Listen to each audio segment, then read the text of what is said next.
Every VCE student and uni student knows they need to study, but what's the actual science behind learning? How do we learn to learn? I'm Sachin, this is Learn to Learn, let's get into it.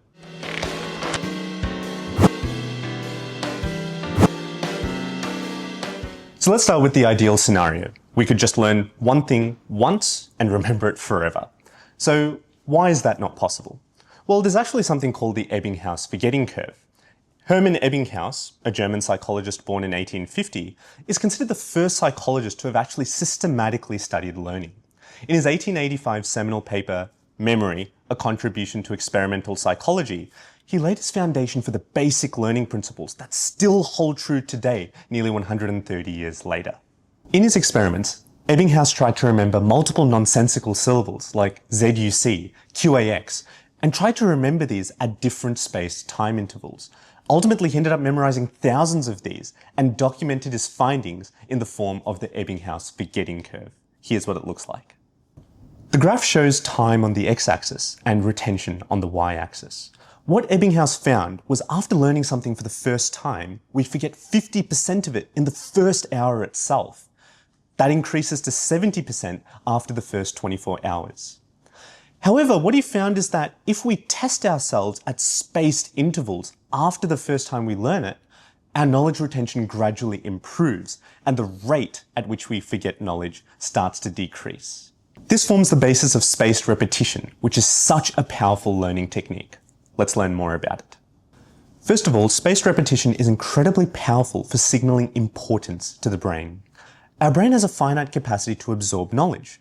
We forget information we only see a limited number of times because we could use that space for something more valuable. However, repeatedly reviewing information signals to our brain that we need to prioritize building neural networks for these pieces of information. Multiple research papers suggest students who use spaced repetition score higher, up to 70% higher, than students who don't. They suggest that the optimal spacing interval should be 10 to 20% of the desired retention range. So what does this actually look like?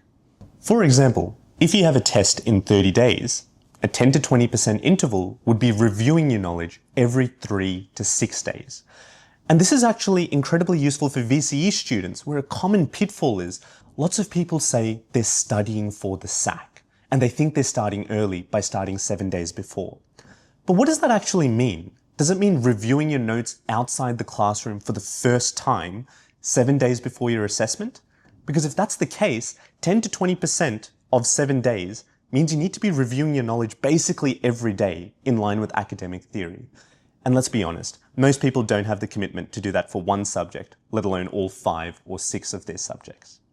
This is why the phrase studying for the SAC is actually so misleading. Your study doesn't start right before an assessment, it should start right when you learn something new in the classroom. If you start studying 1 to 2 months before an assessment, your 10 to 20% repetition interval becomes every 5 to 10 days. And that is so much more sustainable than trying to study every day the week before an assessment. So spacing your study is absolutely crucial. Secondly, spaced repetition allows us to prioritize our weaknesses over our strengths. In spaced repetition, time is scarce. We can't review every piece of information all the time. So what that means is we want to get the highest learning yield out of the lowest amount of time possible. The best way to do this is to figure out what are key weaknesses in our knowledge and prioritize reviewing those more frequently compared to topics we're already strong in. By determining spacing intervals based on our proficiency, the system actually forces us to break down complex concepts into simple, bite-sized skills so that we can measure our progress at a much more granular level. This makes it much more easier to implement targeted practice and feedback in our study sessions. For example, in VCE chemistry, lots of students say they struggle with redox reactions. But actually, there's a lot of underlying skills that go into getting a redox reaction correct. When you look at a diagram, do you write down all the chemicals that are present? Do you locate them in your electrochemical series? Do you circle the strongest oxidant and reductant? Do you write the equations in the correct orientation? All of a sudden, the statement, "I suck at redox," almost becomes a bit redundant. You can pinpoint exactly where your mistake is rather than globally saying you struggle with the topic. This is the power of microlearning that spaced repetition provides. Another theory closely related to spaced repetition is that of active recall. Popularized by the research of Rödiger and Karpik, active recall means trying to retrieve previously learned knowledge with little to no stimulus. This is different to, for example, passive study, where rereading notes requires a stimulus in order to trigger retrieval of information. The researchers found that students who test themselves in some way post-study remembered 50% more 1 week later than students who simply reread the same notes over and over again. One of the most common applications of active recall that students know is doing practice questions. Everyone seems to know that, but there's so much more to active recall than just that. For example, there's the use of flashcards. There are so many apps that can do this. There's the use of pre-study. For example, writing down information you remember about a topic before you actually begin to formally review it. And finally, teaching a topic to someone else, which actually puts you on the spot and forces you to answer questions you may not have thought of. What all these techniques have in common is they force us to retrieve information without any common cue or starting place. We are forced to ask proper questions to repeat the information without any stimulus. And that's what gives them more longevity.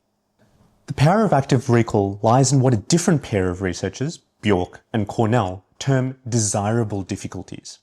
Firstly, active recall can be quite a painful process where our brain is trying to develop new links and relationships to get an answer without a supporting aid. This often means we feel more incompetent at the beginning, and it takes longer to feel confident in our abilities. Conversely, passive study actually puts us at risk of fluency bias, which is where we feel competent more quickly because passive study actually feels easier. In fact, 72% of participants who practiced active recall actually said they felt more productive doing passive study. This is despite the fact that they scored better on assessments using the active recall technique. What this highlights is our inherent human bias. We drift towards study methods that feel easier rather than those that are actually more effective. The discomfort that we feel when doing active recall, when struggling to remember something from scratch, is what actually gives us the benefit of encoding that information deeper into our memory. This is also linked to our brain's negativity bias, where we learn disproportionately more from experiences that involve loss, making mistakes, or emotional discomfort. This is why struggling to remember an idea or getting a question wrong is a much better learning experience than a successful attempt. This is why when you do multiple choice questions or short answer questions in your practice and you're not sure of the answer, it's best to select the best answer and commit to an answer before you check the solutions, as opposed to just flicking to the solutions without committing to a particular option. By picking an answer beforehand, what you're doing is you're actually experiencing the pain of getting the question wrong, and you actually have a thought process you can point to and refine to get the question right the next time. But if you simply ambivalently turn to the solutions without committing to an answer, there's no emotional cost involved, and also you don't have a thought pattern that you can go back and rectify. So always try and pick an answer even if you're not sure it's the correct one. Active recall isn't all doom and gloom though. It can actually make studying far more enjoyable by providing direction and curiosity for the learner to explore new ideas and concepts. Firstly, trying to actively retrieve information requires a specific question to be asked. This provides a clear goal for the learner and a path that they can pursue, unlike passive study, which is often vague and doesn't have a clear way to approach the topic. For example, it's much easier to study and answer what are the steps in transcription, as opposed to answering the vague, amorphous question, how does protein synthesis work? Because we're narrowing our scope of study. Likewise, if we're studying fuels and chemistry, rather than trying to understand how biofuels work, it's much easier to pinpoint it to what are the advantages and disadvantages of bioethanol specifically. So asking questions and trying to retrieve knowledge for those questions gives us direction in our learning. There's clear evidence that goal-directed learning is so much better than passive study. And it's in this case that we can actually go back to Ebbinghaus and realize that forgetting things is actually not a bug, it's a feature. Because every time when we sit down to review information, the fact that we forget some things gives us a clear direction that we need to focus on those topics and hone in on them. So this gives us the relevance for our study. It tells us where we need to direct our attention, and overall, combining spaced repetition and active recall together is such a powerful combination. Finally, trying to actively recall information at different times without using notes or prompts forces us to embark on a creative search. Since we can't respond to the same stimulus every time, it forces our brain to be able to come up with new links, new relationships, and ultimately develop new neural pathways so that we can remember a concept better. For example, we might use mnemonics to remember things better. There's oil rig in chemistry for redox reactions, or there's SOHCAHTOA in maths for trigonometry. Other techniques involve having a set checklist of steps to follow when answering questions. For example, naming organic molecules in chemistry or doing cell signaling in biology. We might also try to remember facts by combining them into a story that we make up or using analogies to simplify complex concepts. By the way, this is the same way that professional competitors remember thousands of digits of pi. They're not sitting there reading the digits and memorizing them using willpower. They're actually constructing a link, a relationship between the different digits to help them remember them all. Overall, the act of searching or trying to retrieve knowledge forces us to link what we're learning to our previous prior knowledge. And it also introduces novelty, which is what ultimately increases retention. This is why trying to learn using other people's notes, flashcards, or taking resources from past high-achieving students can actually be quite a big pitfall. Because number one, you're depriving yourself of that creative search, of that active recall, which is where the learning actually happens, because someone else has already done it for you. And number two, you'll be trying to process information in the same way that worked for someone else. You'll be trying to use their mnemonics, their structure of notes, their diagrams that may not necessarily end up working for you. And at the end of the day, this becomes almost another form of passive study if you're not cognitively processing what's on the page. People think they can save time using other people's resources because they think notes equals knowledge, but that's far from the truth. It's the process of making the notes. It's the process of going through the pain of forgetting something and having to come up with new creative ways of remembering them, which is where the learning actually happens. So now we know why spaced repetition and active recall are such powerful learning techniques. But where do people go wrong when trying to implement them? Well, first of all, there's repetition without spacing, i.e. cramming. Most students know repeating something makes them better at it. So why not just repeat things as often as possible? Why waste time spacing out our repetitions when we can just get things done today? This is the premise behind cramming, and this is why it's so popular. 1. It requires little to no planning. Just load up on Red Bull the night before an assessment and fire away, as opposed to having to spend time meticulously planning your spaced study sessions.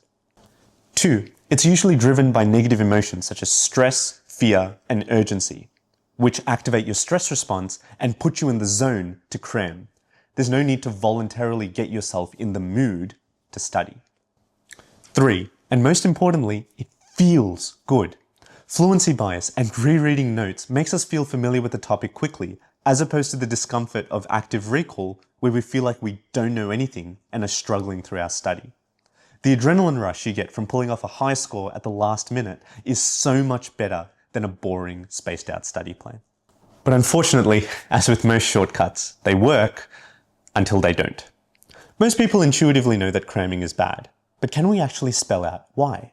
First, there's cognitive load theory. Our working memory can only handle around 7 tasks or pieces of information at a time. If we try to cram beyond that, our ability to turn this information into our long-term memory is greatly impaired. Second is cramming does not equal retention. The key misunderstanding here is people think repetitions is what prevents forgetfulness. But that's not entirely true. If we go back to the Ebbinghaus curve, it's repetitions that are spaced apart, which is what prevents forgetfulness. Cramming doesn't actually stop us from forgetting things, and this is why, in order to cram effectively, you have to do it as close to the assessment as possible to prevent yourself forgetting that information over time. And third, we need to ask ourselves, what's the actual goal of our study? Cramming is a tool, and just like any other, its effectiveness depends on the use case. If the aim is to try and remember information for a test, after which you'll never use that information ever again, cramming could actually be an effective tool. But as with most school exams, university degrees, and our career, most of what we learn is required longer term, sometimes for life. And in those cases, spaced repetition comes out miles ahead. Another pitfall which students fall into is they follow spaced repetition, but they only repeat one type of study activity. And this brings about another problem, which is recognition versus recall. When we have repeated exposure to a familiar controlled stimulus, such as the same flashcard, or the same notes, or the same multi-choice question, over and over again, our brain begins to recognize certain phrases or an image or options as a cue for the actual answer. Recognition involves little to no cognitive processing. It's almost like the brain is on autopilot, whereas recall is where the cognitive effort and the learning actually happens, and it's very easy to confuse between the two. An analogy is almost like singing along with a song. Most of us can sing along with our favorite songs while the music's playing, and we remember the lyrics. But we would struggle to recite the lyrics in silence. This is because the music acts as a cue which our brain recognizes in order to link it back to the lyrics. Recognition ultimately leads to shallower retention. And this is why, for example, so many students studying maths methods are able to solve differential equations in their textbook, but then end up struggling on their SACs, because they have to convert English in the question into a mathematical equation. And there's no familiar cue to get started. To avoid this, we should ensure that our spaced repetition incorporates multimodal learning and uses as many different learning techniques as possible, whether that be notes, whether that be flashcards, practice questions, group learning, you name it. The point is, we want to try and increase the breadth of stimuli for our learning so that we can retarget the same knowledge in multiple different ways. This is ultimately what increases longer-term retention. The final pitfall a lot of students fall into is they don't recognize the difference between learning something for the first time and actually retaining that information longer term. These are completely separate goals. We've talked earlier about recognition and recall, and these are both ways of trying to retrieve information already stored in our brains. We know that recall is better. But how did the information actually get into our brains in the first place? This is where we come into a separate debate, which is memorization versus understanding. It's entirely possible to retain knowledge by repeatedly reviewing it at spaced intervals, but if something wasn't learned correctly the first time it was seen, it takes much more brute force and effort in order to retain that information effectively longer term. Here's the key difference between memorization and understanding. Memorization is largely linear. We have one stimulus, and that produces one response, or one answer. It's largely symmetrical. The relationship is only one way. But then if we go to understanding, understanding is much more non-linear. One stimulus can lead to multiple responses, or multiple stimuli can lead to one answer. The point is, in understanding, knowledge exists in networks. It exists in context, and you are relating it to a wider variety of prior knowledge that you previously had. Knowledge works best in a story or a context. For example, paradoxically, if you're trying to learn something new about a new topic, something like a comparison table of similarities and differences makes it easier to understand. Rather than just learning details about that topic area itself, if you paradoxically learn more about topics that surround that area, you're able to develop links between them. And this is why sometimes learning more information but linking it together is actually easier than trying to remember less information but in isolated facts that don't couple well together. And if we think about it, what does mastery actually mean? If we take spaced repetition to its extreme, we would say that the best situation is we learn something, we form a connection, and every time we come across that same stimulus, we are 100% of the time able to recall the information that we need. But mastery actually goes one step above that. A true master is able to come across a stimulus that they've never seen before, but relate it back to their prior knowledge and come up with a response that is appropriate. This is the benefit of understanding over memorization alone. Treating information in nonlinear parts, linking it to what we've seen previously, if coupled with spaced repetition, makes learning so much easier and so much more durable. So there you have it. We know why spaced repetition and active recall are such powerful learning strategies, and also what are the common pitfalls to avoid when trying to implement them. For more information on how to take this learning theory to put it into your daily schedules and apps that can support you along the way, Stay tuned for more.